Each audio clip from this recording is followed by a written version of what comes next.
μια σχέση που τα είχε όλα. Ένα μεγάλο πάθος και όπως συμβαίνει στις πολύ παθιασμένες σχέσεις και ένα μεγάλο μίσος ίσως στη συνέχεια. Και ένα μεγάλο κόστος. Και ένα μεγάλο κόστος. Πάντως τελικά σε όλες αυτές τις γυναίκες που στέκονται δίπλα σε αυτούς τους ανθρώπους. Όπως είδαμε και στο βίντεο που του δώσε πολύ τον βοήθησε η γυναίκα η ίδια. Η κυρία Τζέννη Χιλουδάκη είναι στη τηλεφωνική μας γραμμή. Καλό μεσημέρι. Καλησπέρα δικιά μου. Τι κάνεις? Ομορφαίνεις πάντα. Σε ευχαριστώ πάρα πολύ, κορίτσι μου. Να είσαι καλά. Να είσαι πολύ καλά. Το άκουσες βέβαια το ρεπορτάζ. Δεν ξέρω, έτσι, αυτές τις μέρες που συζητούσες και με την Ελισάβετ και που τα βλέπεις όλα αυτά να βγαίνουν πάλι ξανά για μία ακόμα φορά στην επιφάνεια, πώς αισθάνεσαι, Τζέννη μου? Όσον αφορά πιο θέρμα, τον εισαγγελικό λειτουργό. Κυρίως για το θυελλώδη έρωτα που έζησες, αυτό. Κοίταξε, δεν μετάνιωσα ποτέ για αυτή τη σχέση. Ο Γιώργος είναι ένας υπέροχος άνθρωπος, έκανα δυστυχώς λάθος χειρισμούς. Βέβαια να ξεκαθαρίσω ότι δεν ήμουν η αιτία που διώχθη από το σώμα. Έχει ακουστεί πολλές φορές, αλλά πρέπει να το κατανοήσετε αυτό. Η προσέγγιση ήταν από μέρους του. Ποτέ δεν έκανα κάτι εγώ που τον ανάγκασε να χωρίσει από την οικογένειά του. Ο Άριος Πάγος φρόντισε να κρατήσει ανοιχτές τις πόρτες με αποτέλεσμα να μπουν οι δημοσιογράφοι. Και τελικά δεν απεπέμφθη από το δικαστικό σώμα εξαιτίας αυτής της σχέσης. Απεπέμφθη γιατί, όπως υποστήριξαν οι οριοπαγίτες, δεν έκανε σωστά τη δουλειά του. Καλά και καλά τώρα. Μάλιστα. Ενώ ήταν καριέρας και ενώ είχε δείξει την αξία του, ξαφνικά φάνηκε να μην κάνει σωστά τη δουλειά του. Γιατί όμως τότε τέτοια σύγκρουση, τότε δεν έκανε τη δουλειά του καλά? Θεωρώ λάθος του Χριστίνα που δεν οδήγησε την υπόθεση στο Ευρωπαϊκό Δικαστήριο, διότι και θα κέρδιζε το δικαστήριο, είναι σίγουρο, ειδικά στις εποχές που ζούμε πια, και θα ξαναεπέστρεφε στη δουλειά του, γιατί ήταν άψογος εισαγγελικός λειτουργός. Πάντως στην οικογένειά του επέστρεψε εν τέλει. Και χαίρομαι που επέστρεψε στην οικογένειά του. Η γυναίκα του είναι μια γυναίκα πολύ αξιοπρεπής. Θεωρώ ότι πρέπει να περνάει πολύ καλά τις σημερινές ημέρες με τα παιδιά του και να εφησυχάζεται στις λίμνες των ματιών των παιδιών του. Δεν έχεις προσπαθήσει ποτέ να επικοινωνήσεις μαζί του? Νομίζω ότι η προσέγγιση θα ήταν αρκετά δύσκολη για τους εξής λόγους.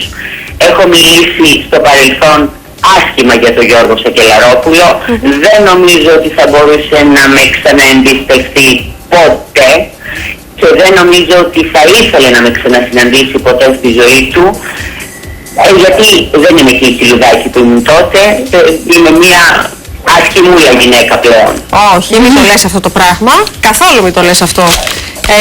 Και έχω την εντύπωση ότι μαζί σου δεν ήταν μόνο γιατί είχες όλη αυτή την εικόνα, την μια εντυπωσιακή γυναίκα, αλλά προφανώς και γιατί κάτι άλλο του εξέπεμπες και σαν προσωπικότητα και σε άλλα επίπεδα. Και έκανε και αυτό από μέρους του και ήταν το μεγαλύτερο λάθος της ζωής μου τότε, σαν ένα χαζό παιδάκι που ήθελε να βγαίνει στα φώτα της δημοσιότητας και δεν έψαξε στην αγνή ψυχούλα αυτού του ανθρώπου, που ήταν πραγματικά ένας καταπληκτικός άνθρωπος, ευφυής και με μια πάναγνη ψυχή, που με αγάπησε για αυτό που πραγματικά ήμουν και τίποτα παραπέρα.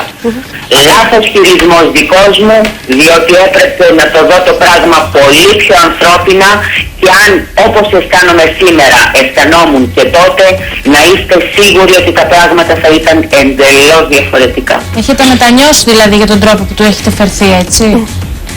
Φέρθηκα πάρα πολύ άσχημα στο Γιώργο. Φέρθηκα πάρα πολύ άσχημα. Ανεξάρτητα από το τι έχει γίνει σήμερα, το που έχει φτάσει, αυτό που πρέπει να σου πω είναι ότι ακούω μια συγκροτημένη Τζέννη Χιλουδάκη, με ένα αρκετά μεγάλο χρονικό διάστημα να έχεις την αυτοκριτική σου και να είσαι ένας νέος άνθρωπος. Εμένα αυτό μου βγάζεις. Θα ήθελα και σένα να σου πω, γιατί κατά διαστήματα είχαμε κάποιες αντιπαραθέσεις στα παράθυρα και σου είχα επιτεθεί πολύ άσχημα και πολύ χαζά θα έλεγα. Θα ήθελα να σου πω ένα μεγάλο ευχαριστώ για τα καλά σου λόγια τελευταία και να σου πω επίσης κάτι άλλο, Θοδωρή.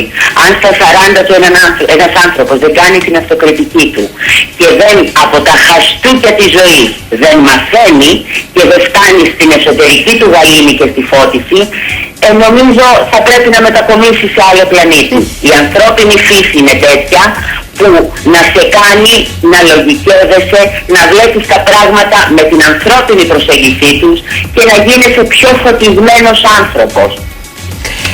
Υπήρξε ένα διάστημα, Τζέννη μου, που σε χάσαμε. Είχες εξαφανιστεί. Ψάχναμε να σε βρούμε, σε αναζητούσαμε στην Κρήτη, σε αναζητούσαμε στη Ρόδο. Ένα μεγάλο διάστημα, θα έλεγα. Πού ήσουν χαμένη τότε, τι έκανες? Κοίταξε, είχα περάσει ένα τρομερά μεγάλο διάστημα αναζητώντας την πραγματική Τζέννη που έκρυβα μέσα μου. Γι' αυτό και άρχισα να παχαίνω, το είχα ρίξει στο φαγητό, είχα μπλέξει ένα διάστημα με τζόγο, γιατί ανέκαθεν μου άρεσε ο τζόγος. Δεν ήθελα να βλέπω κόσμο καθόλου. Είχα περάσει, αν θέλεις, πώς λέγεται, ένα ψυχικό πρόβλημα, τέλος πάντων. Μια κατάθλιψη, ακριβώς, σας ευχαριστώ. Πραγματική κατάθλιψη, και γι' αυτό